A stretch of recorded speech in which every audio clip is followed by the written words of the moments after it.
नमस्कार, good morning, सुप्रभात। आप सभी लोगों का एग्ज़ाम टाइम एकेडमी पर बहुत बहुत स्वागत है। एग्ज़ाम टाइम एकेडमी, जैसा कि आप जान रहे हैं, टीजीटी, पीजीटी, बीपीएससी, केवीएस और आने वाली वैकेंसी ईएमआरएस के लिए अर्थशास्त्र के जो महत्वपूर्ण टॉपिक वाइज प्रश्न हैं सबका क्विक रिवीजन चला रहा है, जो आपके लिए बेहद फायदेमंद है। तो जो भी अभ्यर्थी टीजीटी, पीजीटी लिखा भले है, ठीक है, लेकिन ये जान लीजिए कि अर्थशास्त्र विषय का निचोड़ दिया जा रहा है जो किसी भी एग्जाम के लिए फायदेमंद होगा। ठीक, और जो लोग अभी 2025 की परीक्षा टीजीटी, पीजीटी में बैठने जा रहे हैं, उनके लिए टॉपिक वाइज इसलिए रिवीजन महत्वपूर्ण है कि आपका कोई टॉपिक छूटे नहीं और किस पोर्शन से आपके कहाँ से क्वेश्चन गलत हो रहे हैं उसका आकलन आप कर ले जाएंगे तो बहुत बहुत बहुत फायदा हो जाएगा आपको। कि जब तक हर व्यक्ति की अपनी अपनी परेशानियां हैं, इसीलिए किसी का नोट किसी के लिए काम नहीं करता है। ठीक है, किसी को कोई पोर्शन समझ में नहीं आता तो किसी को कोई पोर्शन। तो आप टॉपिक वाइज प्रश्नों को लीजिए और जो आपके समझ में नहीं आ रहा है, ठीक है, उसको नोट करिए और उसको समझने का प्रयास करिए। यदि समझ में नहीं आता है तो टॉपिक वाइज अर्थशास्त्र पूरा चलेगा एग्जाम टाइम एकेडमी ऐप पर, उसको डाउनलोड करिएगा और फोन करके बात कर लीजिएगा। बस शुरू करने वाला हूं, चूंकि आपका एग्जाम नजदीक था इसलिए वो व्यवस्थाएं इसमें नहीं हो सकती। ये लोग जो तैयारी कर रहे हैं उनके लिए, तैयारी कर चुके हैं उनके लिए क्विक रिवीजन है। बाकी टॉपिक वाइज चलने वाला है, वो सारी चीजें व्यवस्थित हो गई हैं। आइए देखते हैं कि देखिए पहला क्वेश्चन क्या लगा है, उपभोक्ता का व्यवहार। ठीक है, बहुत ही जबरदस्त टॉपिक है ये, उपभोक्ता का व्यवहार। उपभोक्ता का व्यवहार। तो सबसे पहले आप जान लीजिएगा, एक प्रश्न आता है कभी कभी, जो अर्थशास्त्र के विषय क्षेत्र हैं, उपभोग, उत्पादन, विनिमय, वितरण और राजस्व नीतियां, इसमें से पूछ लेता कभी कभी कि कौन पहले आता है, सबसे पहले कौन आता है। उपभोग आता है, उत्पादन आता है, विनिमय आता है, वितरण आता है। ज्यादातर लोग कंफ्यूज होते हैं उपभोग और उत्पादन में कि सबसे पहले उत्पादन आया कि सबसे पहले उपभोग आया।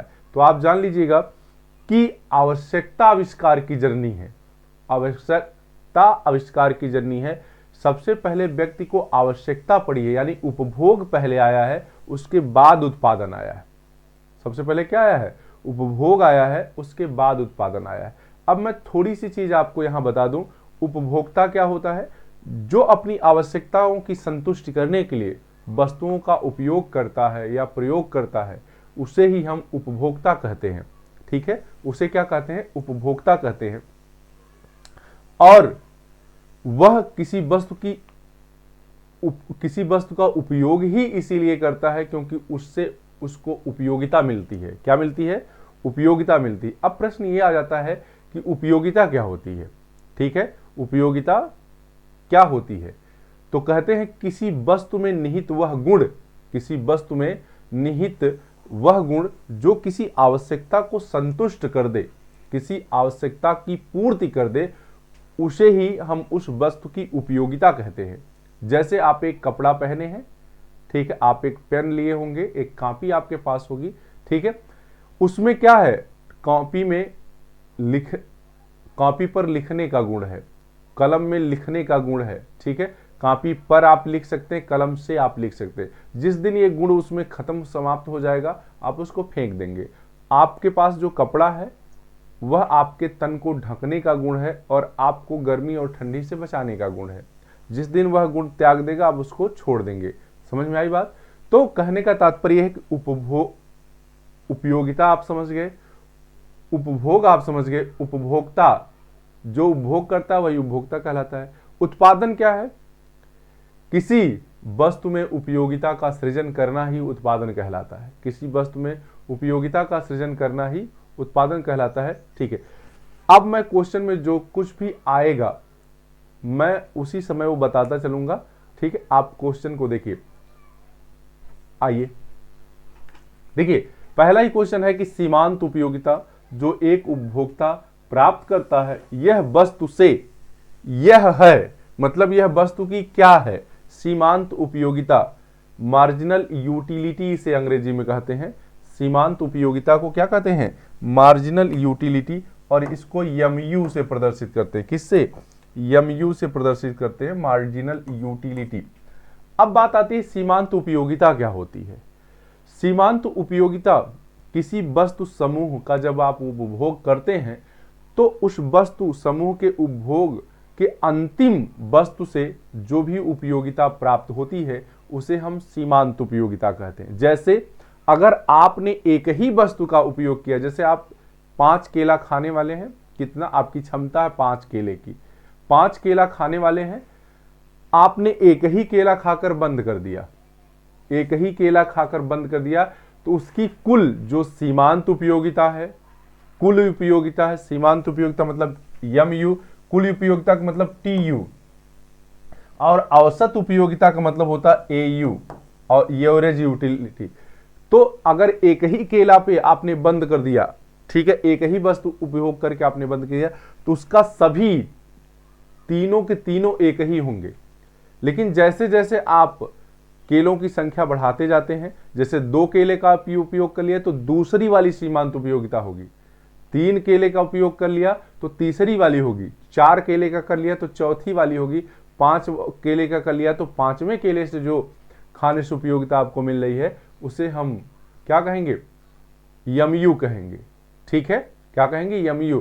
और टोटल 5 केला से जो मिलेगा उसे हम TU कहेंगे। ठीक है, उसे हम क्या कहेंगे? TU कहेंगे। और कुल उपयोगिता जितनी मिल रही है अगर 5 से भाग देंगे तो उसे हम AU कहेंगे या औसत उपयोगिता कहेंगे। मुझे लग रहा है समझ में आ गया होगा। इसी तरह से बहुत ही, ठीक है, बहुत ही तरीके से अर्थात समझा दूंगा सरल भाषा में, बस आप केवल आइए पढ़ने के लिए। ठीक है, ऐप को डाउनलोड करिए, उस पर सारी क्लासें मिलेंगी, बस जरूरत है तो लगन की। कह रहा है, आप प्रश्न को पढ़िए, कह रहा है कि उसकी कुल उपयोगिता में परिवर्तन जो एक वस्तु के उसके ढेर में एक इकाई के योग के परिणाम स्वरूप होता है। एक विशेष वस्तु से प्राप्त उपयोगिता, एक वस्तु के मूल्य में एक परिवर्तन के कारण प्राप्त उपयोगिता में परिवर्तन। जब वह एक वस्तु की अतिरिक्त इकाइयां खरीदता है तो उसकी कुल उपयोगिता में आया परिवर्तन। ठीक है, अतिरिक्त इकाई, समझ में आई बात? मतलब कुल उपयोग कर रहा है और कुल से अतिरिक्त कहिए या अंतिम कहिए, बात बराबर होगी। तो इसका जो सबसे सटीक आंसर होगा वह क्या होगा? 4th होगा। ठीक है, क्या होगा? 4th होगा। इसी तरह से अर्थशास्त्र के प्रश्नों को आपको बहुत तरीके से पढ़ना है, तब जाके इसका आंसर समझ में आएगा आपको, तब जाके इसका आंसर आपको समझ में आएगा। सीमांत उपयोगिता, सीमांत उपयोगिता। आगे आइए, मैंने जितनी बात आपको बताई सबसे प्रश्न बने हैं, 3-4 प्रश्नों का जिक्र मैंने आपको कर दिया है। ठीक है, उपभोग क्या है, उत्पादन क्या है, TU क्या है, MU क्या है, सब कुछ मैंने बता दिया। बस आप पेन डाउन कर लीजिएगा, नोट कर लीजिएगा उसको। कह रहा कि अधिकांश उपभोक्ता के लिए दूध और चाय स्थानापन्न वस्तुएं हैं। स्थानापन्न वस्तुएं, आ गया ना शब्द? स्थानापन्न वस्तुएं क्या होती हैं?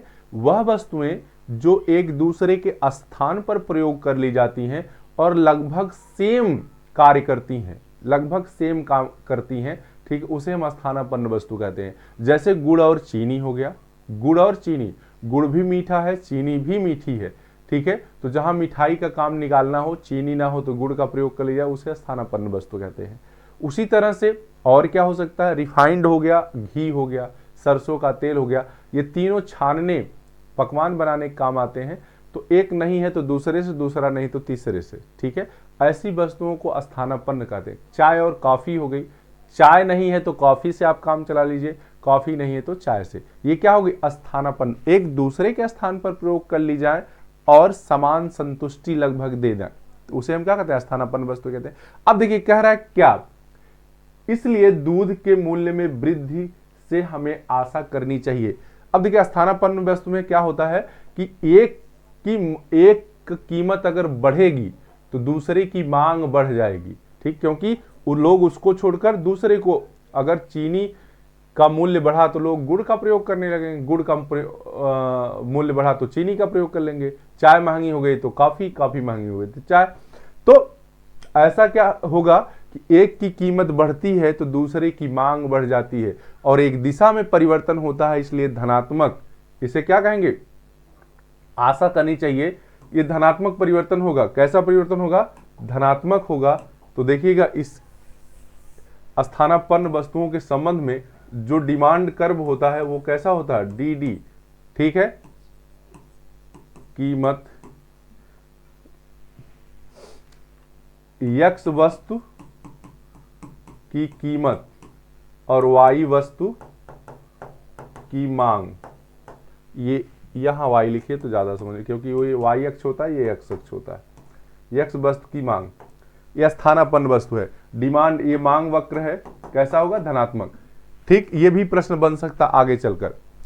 अब है देखिए, चाय के आपूर्ति वक्र में दाहिनी ओर का खिसकाव होगा, दाहिनी, इस तरह से चाय के आपूर्ति वक्र में बाईं की ओर खिसकाव होगा, पीछे की तरफ, ठीक है।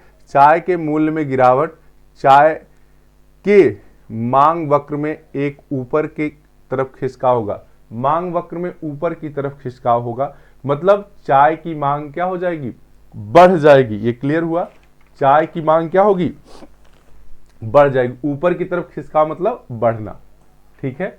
तो इसका ये सही होगा।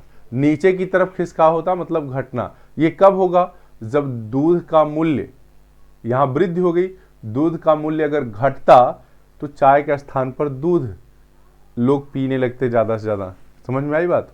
तो चाय की मांग घट जाती। आइए, कह रहा है कि एक उपभोक्ता की बजट रेखा का एक निरपेक्ष मानचित्र पर एक समांतर स्थिति से दाहिनी ओर जाना दर्शाता है, ठीक है। एक समांतर स्थिति से दाहिनी ओर जाएगा मतलब ऊपर की ओर खिसकेगा, दर्शाता है क्या। देखिए, बजट रेखा क्या होती है, बजट रेखा से तात्पर्य क्या होता है, ये वाई अक्ष, ये एक्स अक्ष है। बजट रेखा, बजट लाइन बीएल होता है यह एक उपभोक्ता की वह सीमा रेखा है जिसके अंदर के सभी संजोगों को वह प्राप्त कर लेता है। बजट रेखा, ठीक है, एक उपभोक्ता की वह सीमा रेखा होती है जिसके अंदर के सारे उपभोग को वह प्राप्त कर लेता है। इसके बाहर की कोई चीज खरीद नहीं पाएगा, वो इसके बाहर की कोई चीज खरीद नहीं पाएगा। अब देखिएगा, कह रहा है कि समांतर स्थिति से दाहिनी ओर खिसकना, मतलब इधर अगर खिसक रही है, ठीक है, इधर खिसक रही तो क्या होगा, पर्ण के मूल्य गिरा है, एक पर्ण के लिए उपभोक्ता की पसंद में परिवर्तन आया है, उपभोक्ता की आय में वृद्धि हो गई है।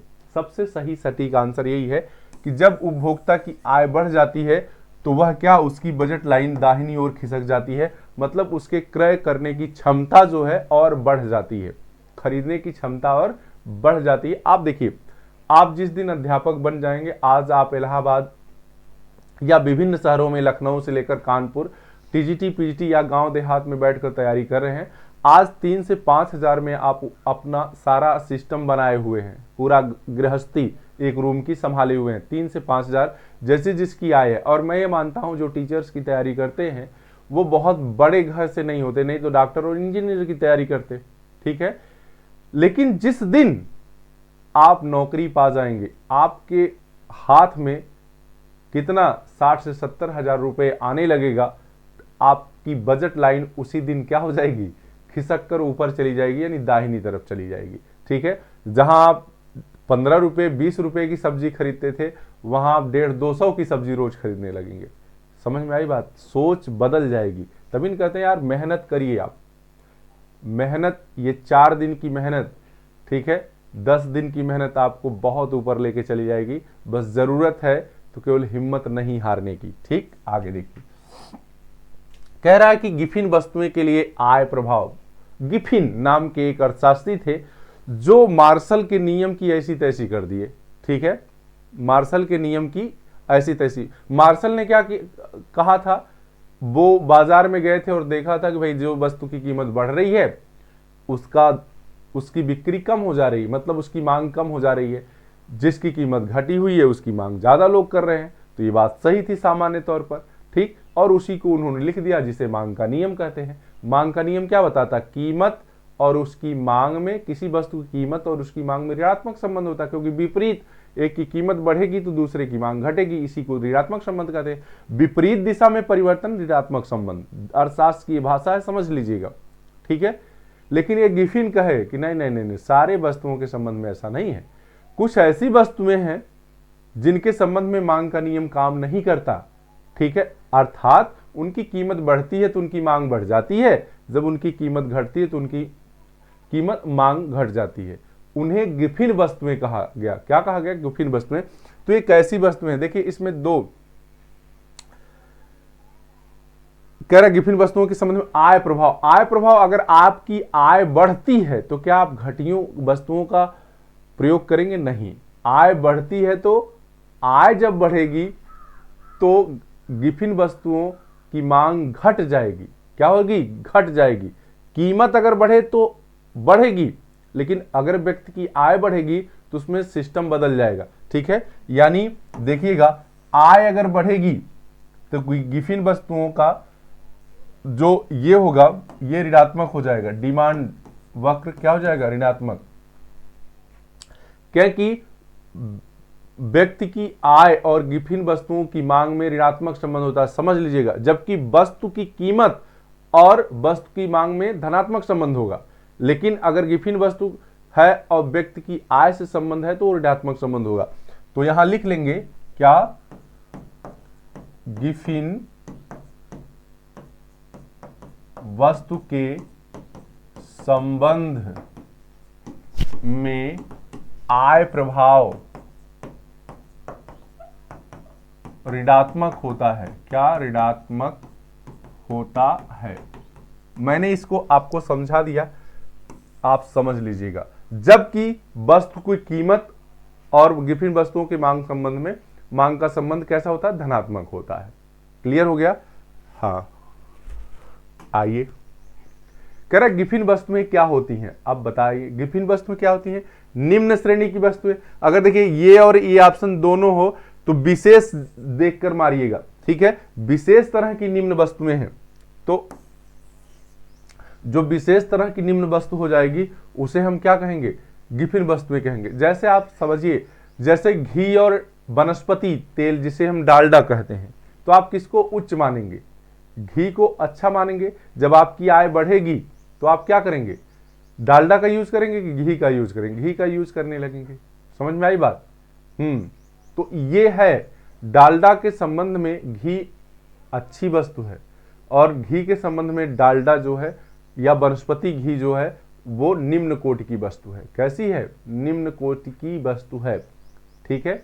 हाँ, जूता चप्पल की अगर बात कर ले, देखिए ऐसे ब्रांडेड चप्पलें हैं जिसका कोई नाम नहीं है, या लखानी, रूपानी, इस तरह की चप्पलें हैं, और नाइक, एडिडास की चप्पलें हैं। तो चप्पल तो सब है, जूता सब है, लेकिन नाइक, एडिडास जो है वो घटिया नहीं है, वो उच्च श्रेणी की जूते चप्पल हैं। और रूपानी और लखानी उसके तुलना में क्या है? निम्न है। तो जैसे ही आप मास्टर बनेंगे तो क्या पहनेंगे? रूपानी लखानी नहीं, आप रेड चीप पहनने लगते हैं, वुडलैंड पहनने लगते हैं, एडिडास पहनने लगते हैं। समझ में आई बात? तो इस तरह से तुलनात्मक रूप से घटिया वस्तुएं कही जाती हैं। कह रहा है कि गिफिन वस्तुओं के लिए एंजल वक्र क्या होता है? एंजल वक्र, ठीक है। एंजल वक्र क्या होता है? तो अब मैं आपको बताऊं एंजल कौन थे। एंजल वक्र आय और उपभोग, ये पहला क्वेश्चन जो आपको मैंने बताया, पांचवा, इसके पहले था आय के संबंध में।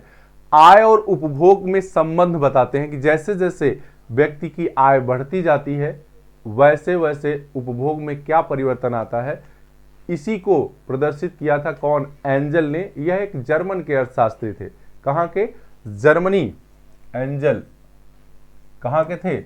जर्मन अर्थशास्त्री थे, जिन्होंने क्या किया है? आय और उपभोग में संबंध के बारे में चर्चा की है, बताया है, ठीक है। अब देखिए आय से ही है तो इसमें क्या होगा,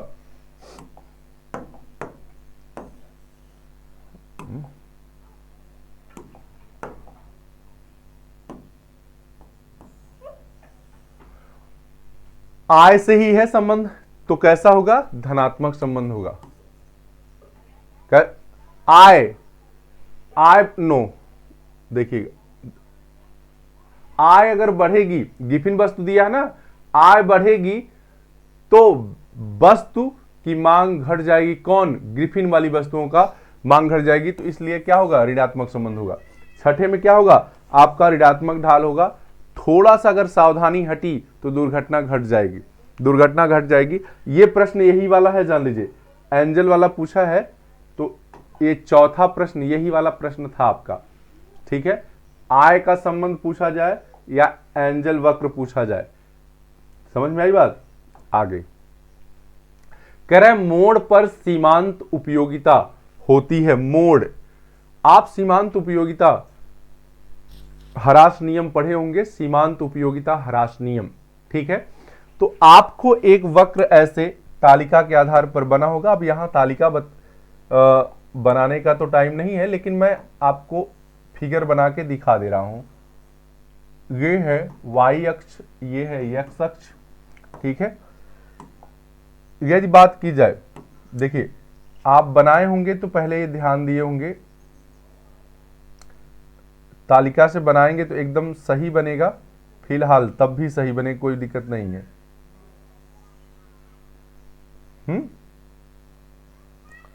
ये हो गया आपका कौन सा, TU total utility, TU total utility. अब देखिएगा अच्छा से प्रदर्शित करने के लिए इसको पहले ही खींच लेते हैं हम। जब आप तालिका का आधार बनेंगे तो इसी तरह का बनेगा ही, इसी तरह का क्या होगा, बनेगा।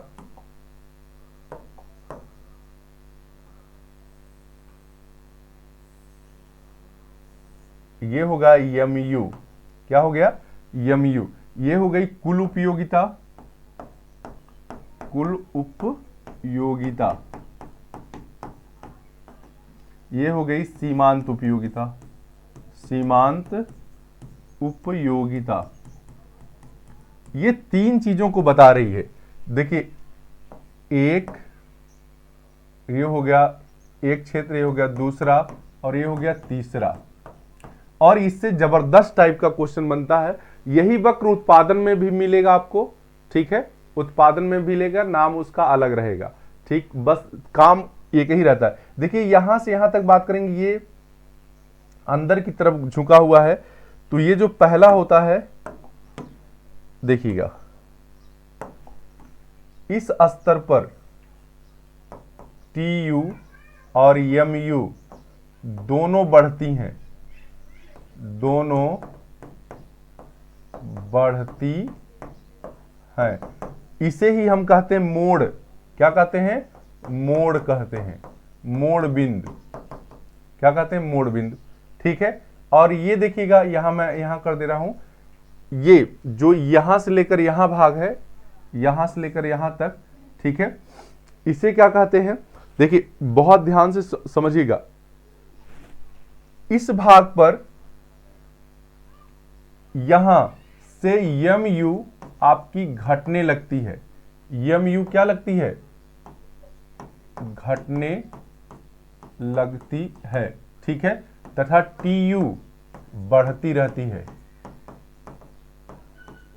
TU क्या करती है, बढ़ती रहती है। कुल उपयोगिता बढ़ती रहती है, लेकिन सीमांत उपयोगिता घटने लगती कहां, दूसरे में। और तीसरे में क्या होता है, तीसरे में क्या होता है, MU ऋणात्मक हो जाती है, ऋणात्मक, ठीक है, और TU भी घटने लगती है, घटने लगती है, ठीक है।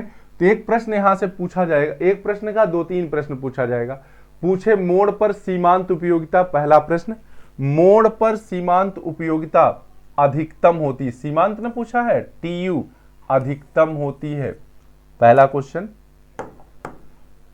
मोड पर सीमांत उपयोगिता यही मोड है, तो यहां देखिए अधिकतम होगी, सीमांत उपयोगिता यहां पर अधिकतम होती है। फिर पूछा जाएगा कुल उपयोगिता कब अधिकतम होगी, तो जब सीमांत उपयोगिता क्या होगी, शून्य होगी। यह शून्य है, इस पे टच करना मतलब शून्य की बात हो गई, ठीक है। जब सीमांत उपयोगिता शून्य होती है तब कुल उपयोगिता अधिकतम होती है। यहां आप लिख सकते हैं जब MU शून्य होती है तब TU अधिकतम होती है, अधिकतम होती है। और एक प्रश्न, जब MU ऋणात्मक हो जाती है, ऋणात्मक हो जाती है तो क्या TU भी घटने लगती है, घटने लगती है। क्लियर? तो ये चीज हो गया, समझ में आ गया होगा, कोई दिक्कत नहीं है, 1 से 2 बार आप समझेंगे क्लियर हो जाएगा। आइए इसके बाद हम बात करें, कह रहा है कि उपभोक्ता की बचत का सही सूत्र क्या है। अब बात आए उपभोक्ता की बचत क्या होती है, उपभोक्ता की बचत क्या होती है। तो आप जान लीजिएगा अर्थशास्त्र में उपभोक्ता की बचत का बहुत महत्वपूर्ण रोल है, ठीक है। हम किसी दुकान पर जाते हैं, किसी वस्तु को देखकर हम उसकी जो कीमत लगाते हैं, मानसिक कीमत की, इतना मिलेगा तो हम दे देंगे, ठीक है, इतने में मिलेगी तो हम खरीद लेंगे, ठीक है। लेकिन पता चला आप दुकान पर चले गए, आपको वह वस्तु आपकी कीमत से कम पर मिल गई, तो जो आपने सोचा था और जितने में वस्तु मिली है, दोनों का अंतर ही उपभोक्ता की बचत कहलाती है। जैसे आप गए, कोई बच्ची है जिसको कोई लहंगा पसंद आया, वो मान लीजिए 10,000 का लहंगा, सोच रही कि 10,000 का अगर ये होगा तो मैं ले लूंगी, लेकिन जब वो दाम पूछी तो कहे 8,000 का है। कितना? 8,000 का है। तो एक मानसिक कीमत हो गई 10,000 उपभोक्ता की, और जो वस्तु की वास्तविक कीमत है वो 8,000 है। तो मानसिक कीमत माइनस वास्तविक कीमत बराबर 2,000, बचेगा कितना? 2,000। तो यही 2,000 क्या हो जाएगा, आपकी उपभोक्ता की बचत हो जाएगी। उसी तरह से बच्चे कोई गए सूट लेने, सूट पता चले कि 5,000 का है, 7,000 का है, ठीक है, उनके दिमाग में 7,000 तक अच्छा लग रहा है, दिएगा तो ले लेंगे, लेकिन जब पूछे तो कह रहा कि नहीं ये 6,000 का है। तो 1,000 उनकी बचत हो गई। किनकी? महिलाओं के कपड़े ज़्यादा महंगे होते हैं, ठीक है, इसलिए मैंने उनकी कीमत को बढ़ाकर बताया है। तो आप समझ गए, मानसिक कीमत माइनस वास्तविक कीमत ही क्या होती है, उपभोक्ता की बचत होती है। आप देखिए इसमें, क्योंकि किसी वस्तु की कीमत आप क्यों देना चाहते हैं, उपयोगिता के आधार पर, जितना उपयोगी समझते हैं उसको उतना कीमत देते हैं। तो ये उपयोगिता इसीलिए लिखा है, कुल उपयोगिता माइनस कीमत गुणे खरीदी गई इकाइयों की संख्या, कुल उपयोगिता माइनस सीमांत उपयोगिताओं का योगफल, सीमांत उपयोगिता का योगफल माइनस कीमत गुणे खरीदी गई। अब देखिए, जब भी अर्थशास्त्र में आप उपयोगिता की बात करेंगे, कुल उपयोगिता और सीमांत उपयोगिता दोनों दिया हो तो ज्यादा पलड़ा किस पर ध्यान लगाएंगे, भारी सीमांत उपयोगिता पर, क्योंकि सीमांत उपयोगिता ही किसी वस्तु की क्या करती है, कीमत निर्धारित करती है, ठीक है। इसलिए इसका सिस्टम क्या होगा, सीमांत उपयोगिताओं का योगफल माइनस कीमत गुणे खरीदी गई इकाइयों की मात्रा, ठीक है ना जी। अब आइए, कह रहा है किसी वस्तु की मांग व्यक्त करती है, किसी वस्तु की मांग क्या व्यक्ति, मांग पर ही टोटल अर्थशास्त्र टिका हुआ है। मांग, अगर आपको मांग का नियम कौन दिया, मार्शल ने दिया है, ठीक। कह रहा वस्तु की इच्छा एकदम सही है, वस्तु की आवश्यकता एकदम सही है, उस वस्तु की मांग की मात्रा किसी निर्दिष्ट समय अवधि के दौरान निर्दिष्ट मूल्य पर वस्तु की मांगी गई मात्रा। लेकिन सबसे सही क्या है, डी है। इसमें क्या दिया है, निश्चित कीमत निश्चित मात्रा। तो किसी वस्तु की मांग क्या होती है, किसी निश्चित कीमत पर निश्चित स्थान पर वस्तु की मांगी गई मात्रा को ही हम क्या कहते हैं, उसकी मांग कहते हैं, ठीक है। और मांग के लिए सभी आवश्यक है, मांग के लिए इच्छा भी होनी चाहिए, आवश्यकता भी होनी चाहिए और मात्रा भी होनी चाहिए, लेकिन सबसे सटीक क्या है, ये है, तो इसको लगाएंगे। आगे कह रहा है कि यदि वस्तु की आम मांग की लोच इकाई से अधिक है तो वस्तु कैसी है? मांग की लोच जब भी इकाई से अधिक कह दे तो जान लीजिएगा वस्तु विलासी है। क्या है? मतलब थोड़े से मूल्य में परिवर्तन से बहुत ज्यादा फ्लैक्चुएशन होने लगे, ठीक है, तो वस्तु विलासिता संबंधी है। क्या है? वस्तु विलासिता संबंधी है। विलासिता संबंधी वस्तुओं की मांग की लोच अधिक होती है। क्या होती है? अधिक होती है। मांग की लोच का विचार भी मार्शल का ही है, ठीक है। कह रहा है यह मांग को निर्धारित करने वाला तत्व तो नहीं है। कौन सा तत्व मांग को निर्धारित नहीं करेगा? क्या? व्यक्ति की आय करेगी, व्यक्ति की आय निर्धारित करती है। वस्तु की कीमत यह भी करेगी। वस्तु की लागत यह नहीं करती है। मांग को से इसका कोई लेना देना नहीं है। आप ऐसे संपत्ति करेगी, आपके पास जितनी संपत्ति रहेगी उसी हिसाब में आप वस्तुओं की मांग करते हैं। वस्तु की लागत मांग को क्यों नहीं निर्धारित करती? आप जान लीजिएगा, क्योंकि मांग हमेशा किसी वस्तु की मांग हमेशा किस पर निर्भर करेगी? वस्तु की कीमत पर, वस्तु की आय, व्यक्ति की आय पर और संपत्ति पर। लागत से कोई लेना देना इसलिए नहीं है। आप ऐसे समझिए, आप जिस रूम में इलाहाबाद में बैठे हैं वैसे कम से कम 2-4 रूम आपके घर पर क्या होंगे? खाली पड़े होंगे, जिसमें भूसा उसा रखा गया होगा, ठीक है, जिसमें कुदार फड़ुआ रखा गया होगा और जिसमें कुछ भी नहीं, इसे कबाड़ा बड़ा रखा गया होगा। आप उससे 72 रूम का इलाहाबाद में 2,500 से 3,000 रुपया दे रहे होंगे।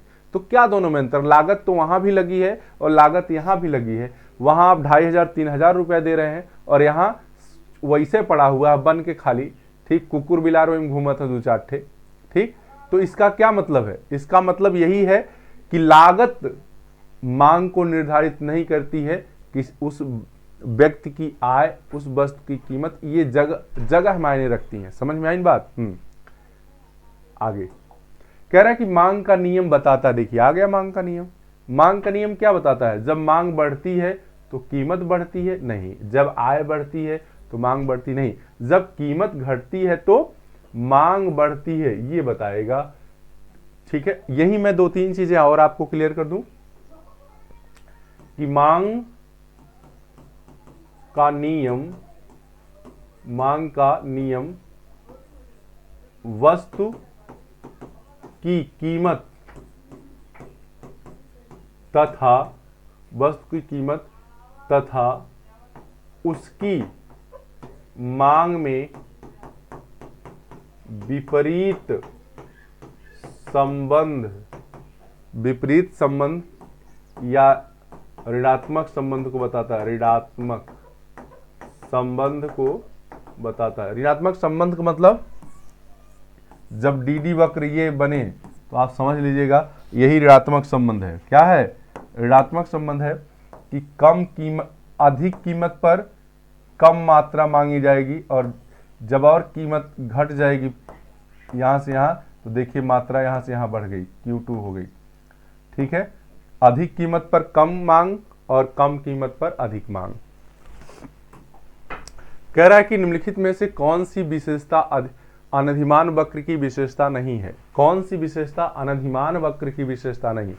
अनधिमान वक्र की विशेषता नहीं है। अनधिमान वक्र कहते हैं किसको? जब उपभोक्ता वस्तुओं को खरीदने में, ठीक है, अधिमान अपनी पसंद बताता है, ठीक है, जबकि वो सारे संजोग उसको समान संतुष्टि देते हैं, फिर भी वह किसी एक के प्रति अपनी पसंद दिखाता है, तो ऐसे तमाम बिंदुओं को मिलाने वाले वक्र को ही अनधिमान वक्र कहते हैं, ठीक है।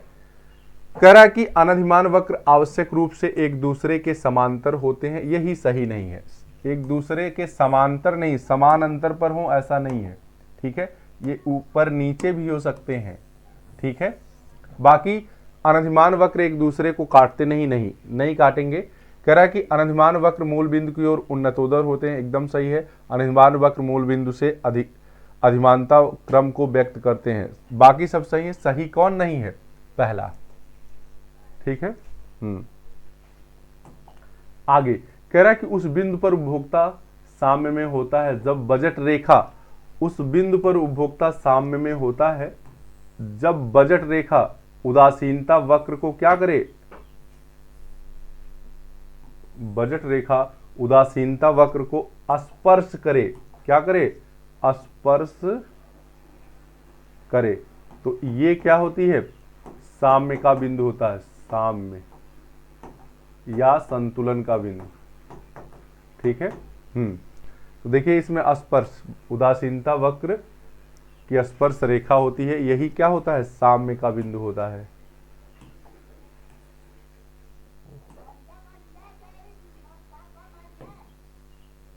ये है साम्य वाला बिंदु।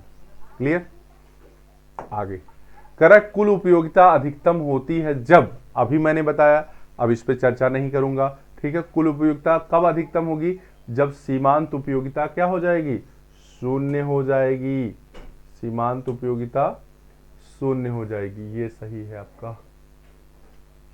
और यही सब क्वेश्चन आते हैं बार बार घूम घूम के। इकोनॉमिक्स जैसा आसान कोई सब्जेक्ट नहीं है, बस केवल आपको लगता है कठिन। कह रहा है निम्नलिखित कथनों में से कौन सा कथन सही है, सही है। ठीक है, सही है। कह रहा है कि मांग वक्र कीमत उपभोग वक्र से व्युत्पन्न किया जा सकता है, तो ये पहलवा सही है। क्या है, पहला सही, मांग वक्र कीमत उपभोग वक्र से ही पैदा होता है।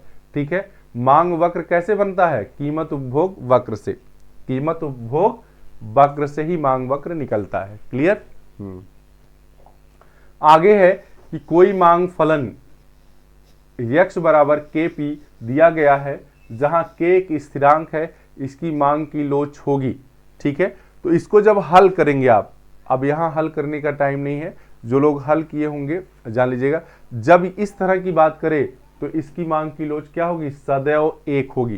कितनी होगी, सदैव एक होगी। फिर से पढ़िएगा, कोई मांग फलन x बराबर k अपान p दिया गया है, जहां k एक स्थिरांक है, क्या है, k एक स्थिरांक है, तो इसकी मांग की लोच क्या होगी, इकाई होगी। क्या होगी, इकाई। कह रहा है यदि एक व्यक्ति को अपनी सेवाओं के लिए मजदूरी दर में वृद्धि की प्रतिक्रिया में काम करते देखा जाता है, तो इसका तात्पर्य क्या है। बहुत ध्यान से पढ़िएगा, यदि एक व्यक्ति को अपनी सेवाओं के लिए मजदूरी दर में वृद्धि की प्रतिक्रिया में काम करते देखा जाए, जैसे एक व्यक्ति 8 घंटे काम कर रहा है, या 8 घंटे उसकी क्षमता है, और मालिक कह दिया कि हम तुम्हारी मजदूरी बढ़ा देंगे यदि तुम 9 घंटा काम करोगे, 10 घंटा काम, जिसको ओवर टाइम कहते हैं, जितना तुम पा रहे थे उसका डबल पाओगे। तो व्यक्ति क्या करने लगता है, काम अगर करने लगता है तो उसके लिए पैसा ज्यादा महत्वपूर्ण है। ठीक है।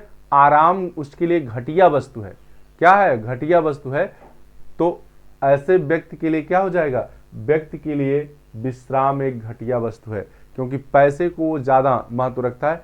जो गरीब व्यक्ति होते हैं उनके लिए पैसा महत्वपूर्ण होता है। ठीक है। और जो जैसे जैसे आप अपने देखिए ना, आज आप बस में खड़े होकर चले जाते हैं, अगर वो 10 रुपया कम लेता है, 15 रुपया कम लेता है, तो और जब आपके पास पैसा हो जाएगा तो आप अपनी गाड़ी से जाएंगे, 4 व्हीलर से, 2 व्हीलर से। समझ में आई बात।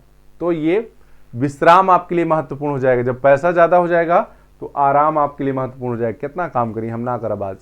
कहते हैं क्लासिक की लेखक जल हीरा विरोधाभास, ये एडम स्मिथ से मेन चीज कह रहा है, जल हीरक विरोधाभास को सुलझा नहीं पाए क्योंकि वे भेद नहीं कर सके AU औसत उपयोगिता, MU सीमांत उपयोगिता, TU कुल उपयोगिता, MC सीमांत लागत। तो देखिएगा ये लोग क्या नहीं कर पाए थे, MU और TU में भेद, सीमांत उपयोगिता और कुल उपयोगिता में भेद नहीं कर पाए थे। पानी की कीमत इसीलिए कम है क्योंकि उसकी सीमांत उपयोगिता नथिंग के बराबर है। ठीक है। कुल उपयोगिता तो बहुत अधिक है, लेकिन सीमांत उपयोगिता 0 है क्योंकि वो सर्वत्र उपलब्ध है।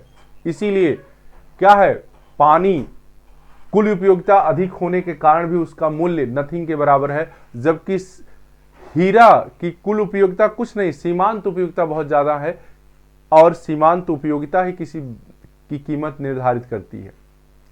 क्लियर ना बात।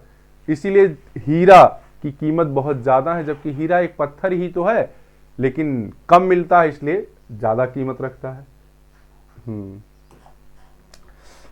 कह रहा है उपयोगिता एक मनोवैज्ञानिक विचार है, इसलिए इसकी गणनावाचक माप की जा सकती है, गणनावाचक माप नहीं की जा सकती, क्रमवाचक माप नहीं की जा सकती, तुलनात्मक माप के साथ गणनावाचक माप की जा सकती। पहली बात देखिए, उपयोगिता क्या है, एक मनोवैज्ञानिक विचार है, इसलिए इसकी क्रमवाचक माप की जा सकती है, गणनावाचक माप नहीं की जा सकती। ठीक है, क्या ये बात आप समझ गए? गणनावाचक माप नहीं की जा सकती, उपयोगिता एक मनोवैज्ञानिक, गणनावाचक माप नहीं की जा सकती। तो देखिए इसमें ये सही होगा, गणनावाचक माप नहीं की जा सकती, उसको गिना नहीं जा सकता। भाई आप एक आम खाए, कहे मजा आ गया, कितना मजा आ गया ये बता पाएंगे?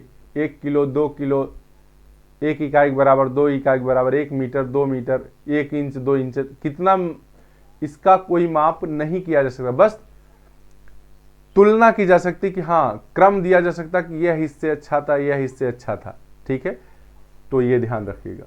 आगे कह रहा है कि उपभोक्ता व्यवहार सिद्धांत में निश्चितता की दशाओं के अंतर्गत चयन के साथ निम्नलिखित में से किसका संबंध है? व्यक्त अधिमान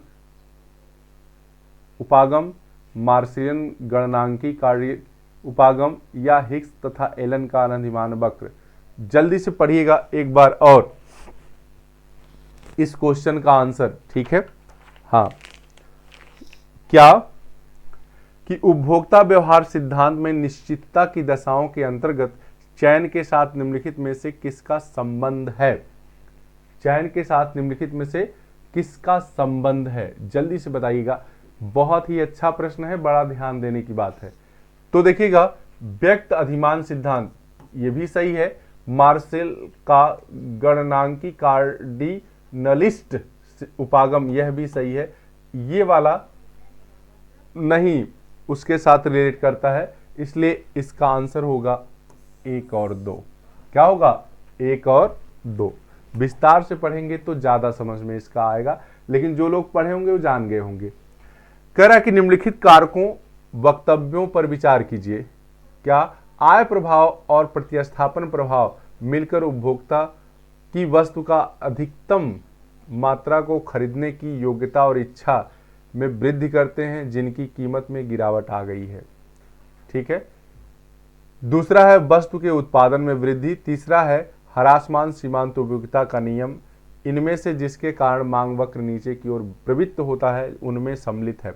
तो देखिए इसमें पहला सही है और तीसरा सही है। अब देखिए ये ऑप्शन बी सही है। ऑप्शन क्या है? बी सही है। क्लियर?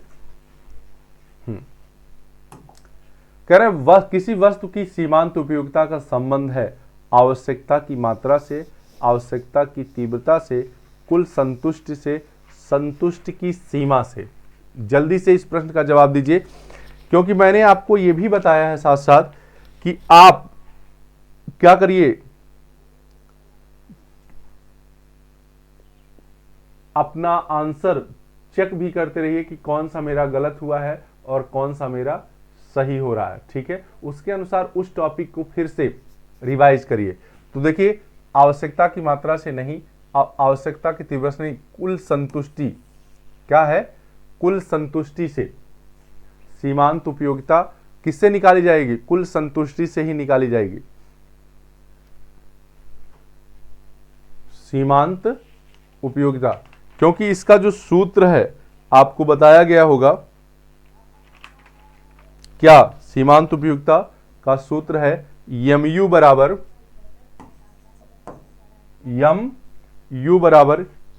क्या? तो देख लीजिएगा, TUN माइनस 1, यही सूत्र है। ये भी पूछा जाएगा, ये भी पूछा जा सकता है, सीमांत उपयोगिता बराबर क्या होता है। ठीक है, MU बराबर TUN माइनस 1। क्लियर? आगे देखिए, कह रहा है उत्पादन को इस कार्य के रूप में परिभाषित किया जाता है। अभी मैंने पहले ही क्वेश्चन में बताया था, उपयोगिता का सृजन करना ही क्या कहलाता है? उत्पादन कहलाता है। उपयोगिता का सृजन करना ही उत्पादन कहलाता है। जैसे आपके पास जितनी भी वस्तुएं होंगी कहीं न कहीं प्रकृति रूप में पड़ी हुई थी। जब उसमें बुद्धि और विवेक का प्रयोग करके उसको एक आपके पास कुकर होगा, वह कहीं धातु के रूप में पड़ा था, कुकर का आकार दे दिया गया, उपयोगिता सृजित हो गई। कलछुल का आकार दे गया, उपयोगिता सृजित हो गई।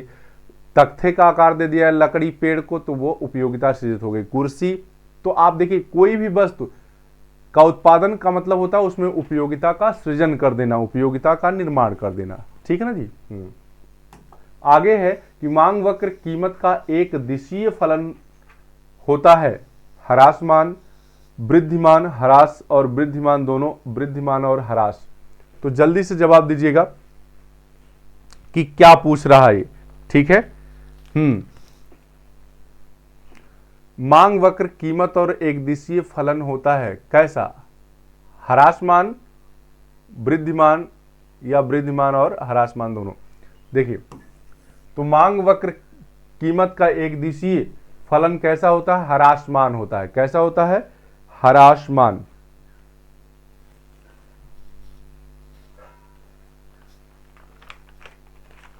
ठीक है।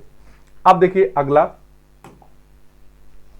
कह रहा है कि मांग वक्र, फिर वही प्रश्न आ गया है। अच्छा, फिर से टाइप कर दिए वही, खैर कोई बात नहीं। आइए, इसका भी आंसर वही होगा, ह्रासमान। कह रहा है कि मांग का नियम है एक संकेतात्मक विवरण, एक चयनात्मक विवरण, एक वर्णनात्मक, एक गुणात्मक। मांग का नियम क्या है? गुणात्मक परिवर्तन है ये। ठीक है, गुणात्मक विवरण है।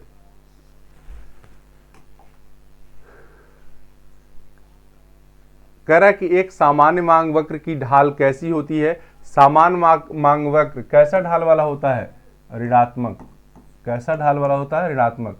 देखिए, मांग और कीमत के कैसे संबंध को बताता है? विपरीत संबंध को बताता है कि यदि कीमत बढ़ेगी तो मांग घट जाएगी, ऋणात्मक। फिर अलग अलग वस्तुओं के संबंध में अलग अलग होता है, जब आएगा तो बता दिया जाएगा। ठीक है। किसी वस्तु, अच्छा यहां आप चाहते हैं तो मैं बता सकता हूं। देखिए, ये तो सामान्य वस्तुओं के संबंध में, सामान्य वस्तु।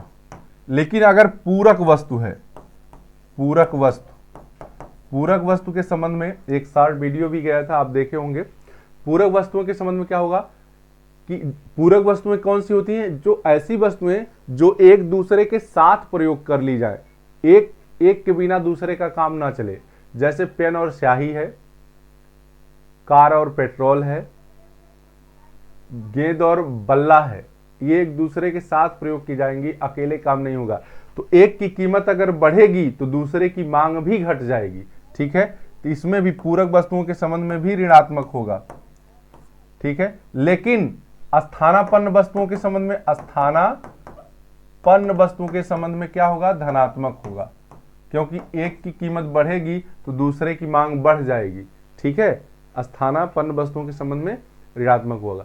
अब गिफिन वस्तुओं के संबंध में, गिफिन वस्तुओं के संबंध में भी, गिफिन वस्तुओं के संबंध में क्या होगा?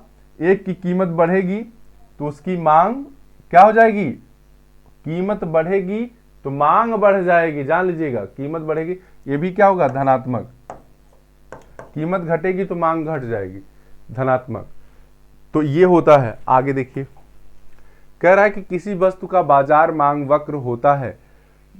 व्यक्तिगत मांगों का अंकगणितीय औसत, व्यक्तिगत मांगों का हरात्मक औसत, व्यक्तिगत मांगों का क्षैतिज औसत होता है।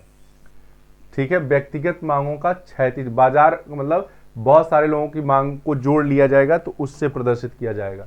कह रहे निम्नलिखित में से कौन स्वयं उत्पाद हेतु मांग वक्र के खिसकने का कारण नहीं है?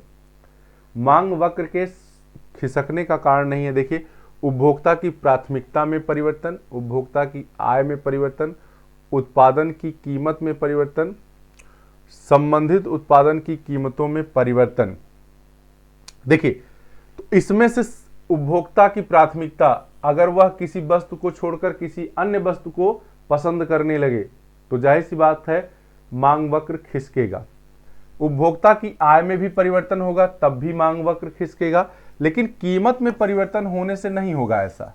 ठीक है, संबंधित वस्तुओं की कीमत भी परिवर्तित होगी तो होगा, समझ। अगर कीमत में परिवर्तन होता है तो वह उसी वक्र पर ऊपर नीचे होता है, उसी वक्र पर ऊपर नीचे होता है। जैसे आप ऐसे समझिए, ये y अक्ष हो गया, ये x अक्ष हो गया, ठीक है। यदि वस्तु की कीमत में परिवर्तन होता है तो इस बात को समझ लीजिए, बहुत बार बहुत सारी चीजें नहीं समझ में आती हैं। देखिए, अगर P ऊपर नीचे हो रही है तो उसी वक्र पर ऊपर नीचे हो रहा है, समझ में आई बात, तो खिसकता नहीं है। लेकिन अगर बाकी चीजों में परिवर्तन होगा तो मांग वक्र ऐसे ऐसे खिसकेगा ऊपर नीचे, समझ में आई बात। हाँ हाँ, आगे अगला क्वेश्चन आपका है कि मांग फलन x is equal to 400/p के लिए कीमत p अगर है, p बराबर 20 या 20, तो आकलित मांग होगी, आकलित। तो आप जान लीजिए x बराबर 400/p दिया हुआ है, तो यहाँ p का मान रख दीजिएगा 400/20, 0 0 से गया, 2 दूना 4, ठीक, यानी 20। यही आपका आंसर हो जाएगा। देखिए 20 कहाँ है, बी में। तो इस तरह से आपके अर्थशास्त्र के 31 प्रश्न हो गए। 31 प्रश्न तो थे लिखित रूप में, लेकिन कम से कम ये 60 से 70 80 प्रश्न आपको बता दिए गए, और अर्थशास्त्र की मेन जो कॉन्सेप्ट है उसको भी समझाने का प्रयास किया गया इतने समय में जो भी हो सकता था, ठीक है। विस्तृत वीडियो देखने के लिए आप चैनल को, ऐप है एग्जाम टाइम एकेडमी का, उसको क्या करिए, डाउनलोड करिए और कमेंट करिए कि हमको इस पे वीडियो चाहिए, हम टोटल वीडियो बनाकर आपको दे देंगे अर्थशास्त्र की बेसिक समझ के साथ। तो आज के लिए बस इतना ही। आप अपनी तैयारी में जुटे रहिए और इनमें से जितने प्रश्न आपको परेशान किए हैं, ठीक है, वो सभी प्रश्नों पर विचार करिए और वो टॉपिक को जाकर दोहरा लीजिए। धन्यवाद सुनने के लिए।